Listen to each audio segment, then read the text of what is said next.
पप्पू यादव ने हमसे खुद कहा, उन्होंने खुद हमसे कहा, बिल्कुल हम और पप्पू यादव जी एक कमरे में बैठे हुए थे, उनसे बहुत कुछ अंदर की बात हम सुनना चाह रहे थे। उन्होंने खुद हमसे कहा कि हम इसीलिए पार्लियामेंट जाना चाह रहे हैं कि ताकि जो अन्याय कर रही है एनडीए पार्टी, जो अपनी सत्ता का दुरुपयोग कर रही है, ईडी सीबीआई तमाम अपने विपक्षी नेताओं पे लगा करके, जैसे लालू यादव जी पे जो कार्रवाई, जो झूठी मूठी साजिशन कार्रवाई करती है, तेजस्वी यादव जी पे जो करती है, ये पप्पू यादव जी को भी अच्छा नहीं लगता है। और इसकी आवाज़ उठाने के लिए पार्लियामेंट में आपके पास आदमी होना चाहिए ना।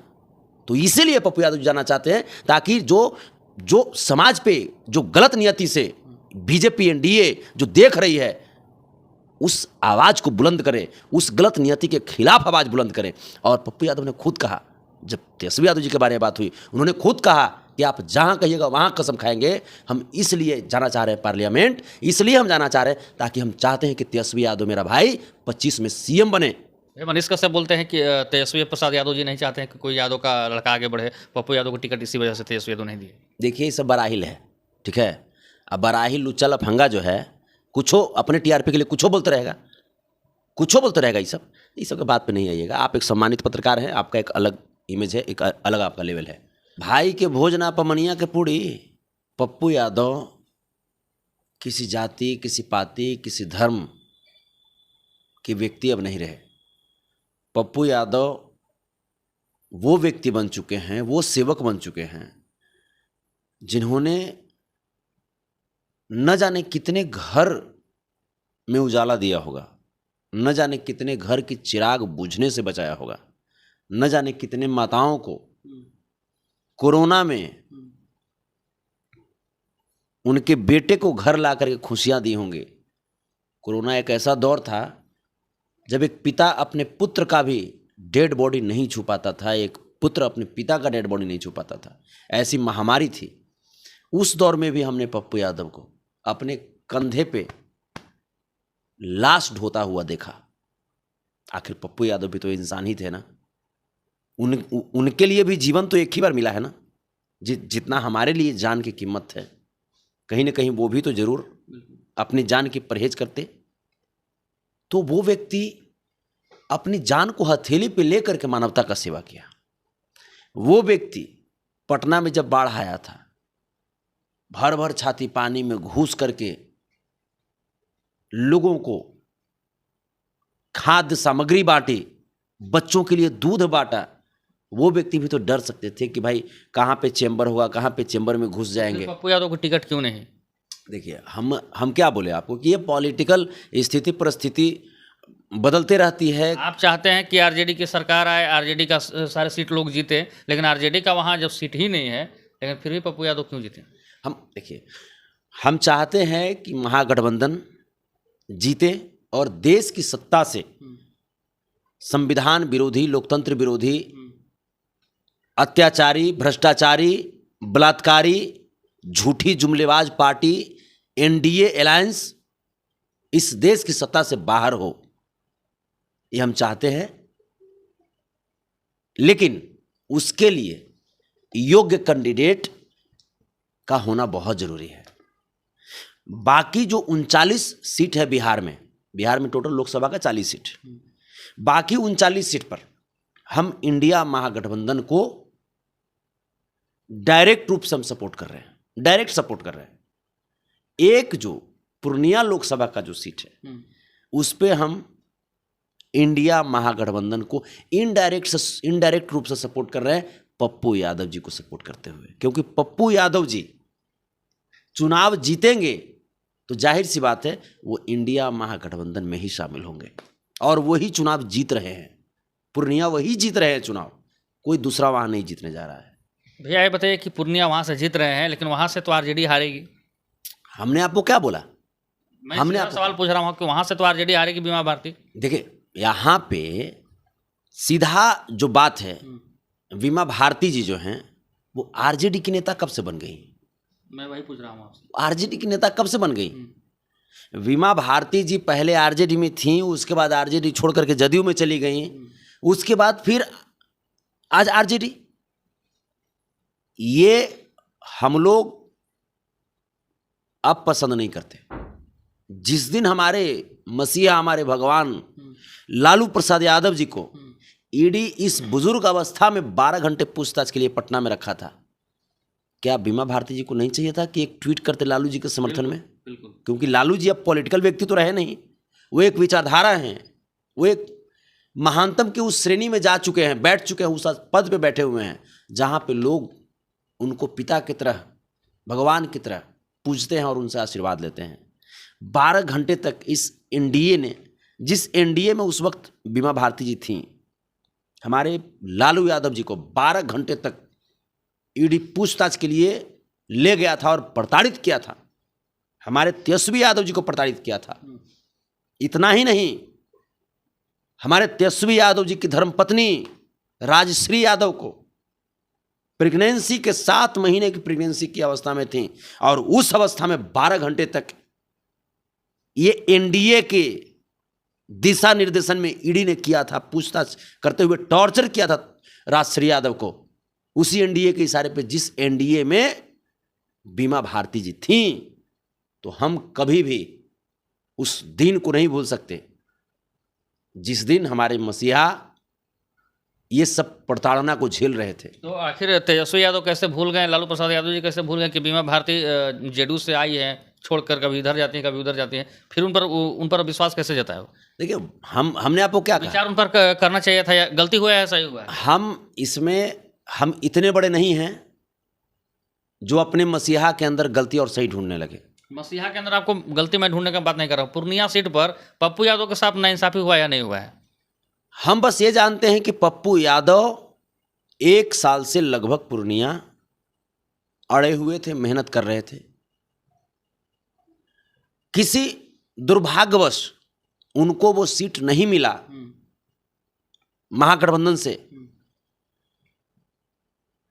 तो कोई बात नहीं, लेकिन पूर्णिया का सांसद, पूर्णिया का बेटा, पूर्णिया का नेता, पूर्णिया का सेवक, पूर्णिया के लोग चुन चुके हैं।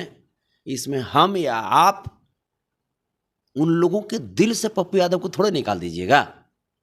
जो लोग पप्पू यादव को अपना बेटा की तरह अपने हृदय में बसा चुके हैं, आ जाइए ना, किस जाति में पप्पू यादव के दीवाने नहीं हैं? हर जाति में, क्योंकि पप्पू यादव हर जाति के लोगों की सेवा की है। तो हम जान रहे हैं कि पूर्णिया में पप्पू यादव ही जीत रहे हैं।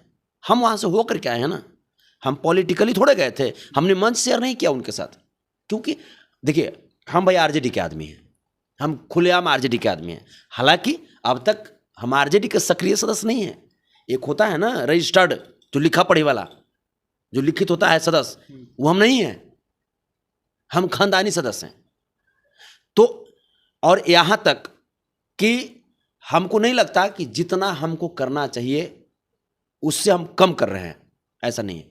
जहाँ तक होता है अपने भगवान लालू यादव जी की सेवा में हम हाजिर रहते हैं, अपने नेता तेजस्वी यादव जी के सेवा में हाजिर रहते हैं। भैया निर्दलीय चुनाव लड़ रहे हैं, फिर उनको बीजेपी का एजेंट बताया जाएगा कि आरजेडी को हराने के लिए पप्पू यादव खड़ा हुए हैं, आपके नेता के द्वारा कहा जाएगा। आप ये बताइए, कहने के लिए तो लोग कुछ भी कहेंगे।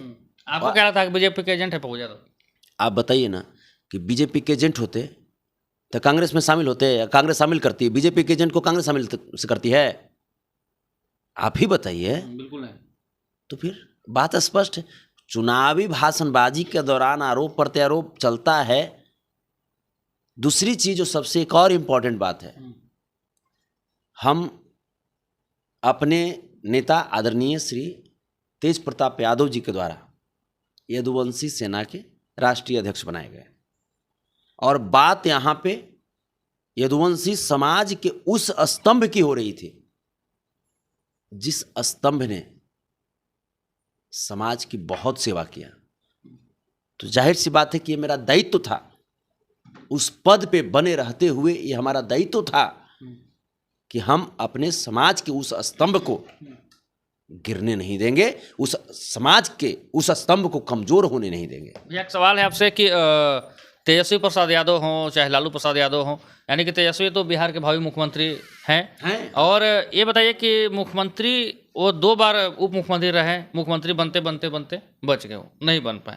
लेकिन चेतन आनंद जैसे लोग, चाहे बीमा भारती जैसे लोग, जो दूसरे दल छोड़कर आते हैं, आसानी से उनको एमपी सांसद का टिकट दे दिया जाता है, और जो सच्चे भाव से और सच्चे दिल से उनके प्रति जो समर्पित है, उनको पिता की तरह मानता है, उसको भाजपा के एजेंट बताया जाता है। और तेजस्वी यादव मुख्यमंत्री नहीं बनते हैं जो भाग कर यहीं तहीं से आते हैं। उदाहरण में चेतन आनंद, फिर बीमा भारती है। कैसे विश्वास करते हैं आप? कैसे देखते हैं? हमने तो पहले ही बोला कि बीमा भारती जी पे हम कैसे भरोसा करें। एक कहावत है गांव में कि नई की दुल्हनिया गेंदरवा में साबुन, ठीक है, भाई के भोज ना पमनिया के पूड़ी। ये जो कहावत है, हमारे बुजुर्ग जो हमारे दादा परदादा जो हमारे कह करके चले गए, तो कहावत कोई गलत थोड़े है। हम जब एक वो बढ़नी जब लाने जाते हैं तो उसका लक्षण देखते हैं कि नहीं देखते हैं? उसको बढ़नी को उड़ाने के पहले मैंने होता ना यूज लाइक बनाने के पहले उसका लक्षण देखते हैं हम लोग। तो कहने का मेरा जो मतलब है ना, तो हमारे कहने का मतलब कि ये जरूर कहीं ना कहीं बीमा भारती जी जब आई थी तो कुछ दिन तक उनको पार्टी में रख करके और पार्टी की विचारधारा रूपी जो तराजू है उस पर तौलना चाहिए था। ये डायरेक्ट थोड़े कि हाँ उधर से आया टिकट, ये हर पार्टी में है। ऐसा नहीं कि सिर्फ आरजेडी में है या सिर्फ कांग्रेस में है, सिर्फ महागठबंधन में, हर पार्टी में है। उधर देखिए ना, भाजपा वाले भी तो लोग ऐसे ही करते हैं, इधर से लोग को तोड़ लेंगे और तुरंत तोड़ के तुरंत टिकट दे देंगे। अरे भैया, जो आपके कार्यकर्ता हैं उनका क्या होगा? जो आपके कार्यकर्ता हैं, यादव एमवाई के समीकरण बनाते हैं, यानी कि माई बाप से लेकर कौन कौन समीकरण बनाते हैं। तो क्या एमवाई समीकरण में और ए टू जेड की पार्टी बनाने में वाई के साथ जो भूल कर रहे हैं, क्या लगता है कि पप्पू यादव का चुनाव वहाँ से जीतना, ठीक है आरजेडी में शामिल हो चाहे कहीं भी शामिल हो, ये घातक साबित नहीं हो रहा है मुख्यमंत्री बनने के लिए उनका? देखिए, पप्पू यादव जी से हमारी बातचीत भी हुई। हम जब गए तो काफ़ी लंबी बातचीत हुई, हालांकि बहुत व्यस्त शेड्यूल में थे। रात के 3 बजे 4 बजे तक 2-2 हज़ार 3-3 हज़ार लोग उनके साथ रहते हैं। और पहली बार हमने देखा ऐसा नेता। हम जो देखा, मैंने पहली बार देखा, चूँकि हम काफ़ी करीब से देख रहे थे, ऑब्जर्व कर रहे थे चीज़ों को। पप्पू यादव जी ने कभी भी एक बार भी तेजस्वी यादव के खिलाफ एक शब्द हमसे नहीं कहा, लालू जी के खिलाफ हमसे एक शब्द नहीं कहा। हाँ, उन्होंने एक बात जरूर कहा कि संतोष जी, चूंकि अब हम निर्दलीय हैं, तो निर्दलीय हैं तो जाहिर सी बात है कि हमको तो चुनाव भाई लड़ना है और जीतना है, क्योंकि पूर्णिया के लोग चाहते हैं ऐसा। तो जाहिर सी बात है कि स्पीच जब देंगे तो हमको जो तकलीफ है वो तकलीफ तो हम कहेंगे। हमने कहा कि जी बिल्कुल, जो आपकी दर्द है क्यों नहीं कह सकते हैं। उन्होंने कहा, पप्पू यादव हमसे बोले हैं, ये बात हमसे बोले हैं, कि मैं साक्षी हूं इस बात का। उन्होंने कहा, हमने पूछा भी कि गार्जियन आप बताइए, जैसे यहाँ पे ठीक है हम लोग आपको सपोर्ट कर रहे हैं क्योंकि आप समाज सेवा करते हैं, आप इतना समाज सेवी, आप बताइए छोटू बाबू, आप एक सम्मानित पत्रकार हैं, आप एक सम्मानित इंसान हैं, क्या पप्पू यादव के जैसा समाज सेवा करने वाला हिंदुस्तान में कोई दूसरा आपने देखा है क्या? बिल्कुल नहीं देखा। अगर देखा है तो दिल से बताइए। बिल्कुल, हम लोग तो सही बात है। तो क्या उस व्यक्ति को एक सीट हम नहीं दे सकते? क्या उस व्यक्ति को पार्लियामेंट हम नहीं भेज सकते? जो व्यक्ति न विधायक था न सांसद था, उसके बावजूद हमारे लिए बाढ़ में दौड़ा, जहां पे नाव नहीं जा सकती वहां पे तैर करके गया, जहां पे 4 व्हीलर नहीं जा सकते वहां पे 2 व्हीलर से गया, जहां पे कुछ नहीं जा सकता वहां पे पैदल गया, पांकी में घूस घूस करके गया, जो कोरोना में दौड़ता रहा, पैसा बांटता रहा। क्या आपको लगता है कि जिस दिन उसको हम पावर दे देंगे उस दिन वो व्यक्ति चुपचाप बैठ जाएगा हमारे लिए कि काम करेगा, हमारी आवाज को उठाएगा ना? तो पप्पू यादव वो व्यक्ति जो पार्लियामेंट में बेस्ट सांसद का अवार्ड ले चुका हो, उस व्यक्ति को हम लोग झुका रहे हैं, कमजोर कर रहे हैं। किस दिन के लिए? जब तक लोग बोलते हैं ना, जब आप सेव लाने के लिए जाते हैं तब पूरा टोकरिया इसी किन लेते हैं कि एकागो सेव को जरूर टोते होंगे, ये सेव कैसा है, इसमें कहीं दागी तो नहीं है, क्योंकि एक सेव भी अगर दागीदार निकल गया तो तमाम टोकरी को सड़ा देगा वो। ठीक है, तो हम जब पार्लियामेंट में जब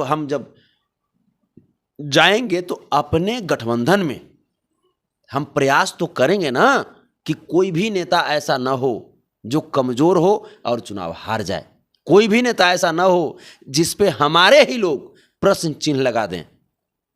प्रयास तो हम करेंगे। आप बताइए, पूर्णिया में पप्पू यादव को कोई अलग कर सकता है? बिल्कुल।